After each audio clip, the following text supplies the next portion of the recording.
I did not get enough sleep, but I decided to just keep doing this because I thought it's fun. I probably might not get any followers ever.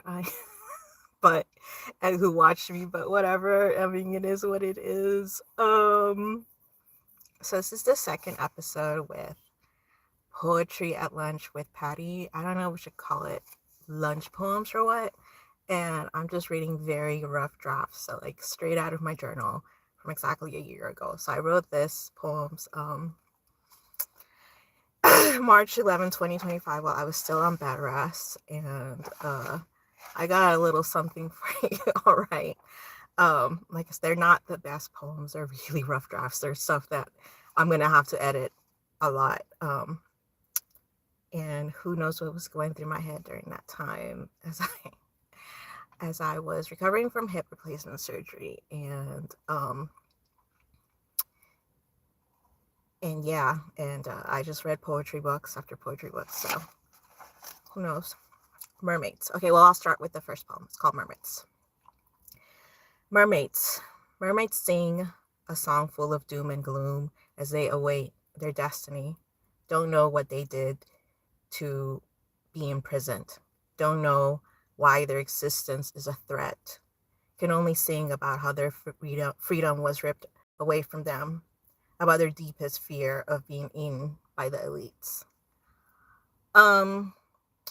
The inspiration of this came when I was on TikTok way too much, and there was some creator that said something about the mermaids like being alive, like for real, and that the elites were eating them, and it was just weird stuff. And it's like this got in my head, I guess, and I was like, damn.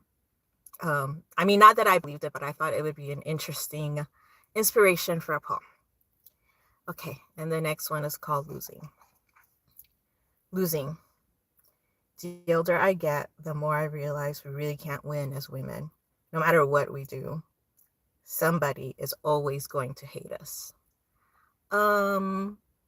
This is just my little rant. I don't know if I would call it a poem or like affirmation of what I've seen has gone on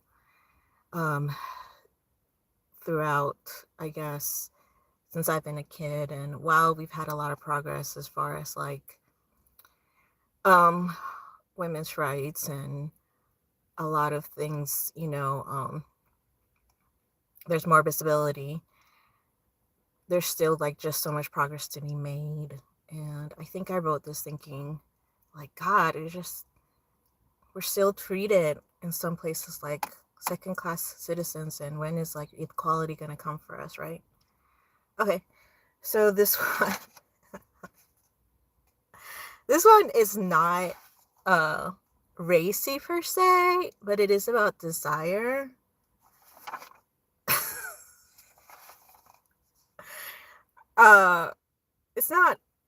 It's not as bad, not as sexy as some of the other things I've written, but it's something, all right. I don't know who I wrote this about. I could have written this about anybody, honestly.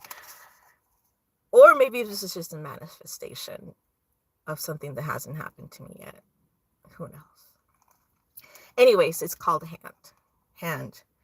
Your hand on my shoulders, lightning strikes me, a rush of electricity all over my body, a burst of desire inside of me waiting to explode. Is this what they call chemistry? Is this love at first sight? All right, that was I think this is how I feel every time I get a crush on somebody. I just like crush on them. They become like obsession, especially like in my later years, like since I started writing poetry prolifically, that person becomes my muse, and I'm like, oh my God, I have to vomit out every single feeling I feel about them. And it's just so cringe, but it's great at the same time because I end up with poems like that, which isn't a great poem, but it's still something I could work with. But yeah, so that's it. I'll see you guys tomorrow, or not, because like I said, I have nobody. Where it gets quite political. And Yeah. Okay, that's it.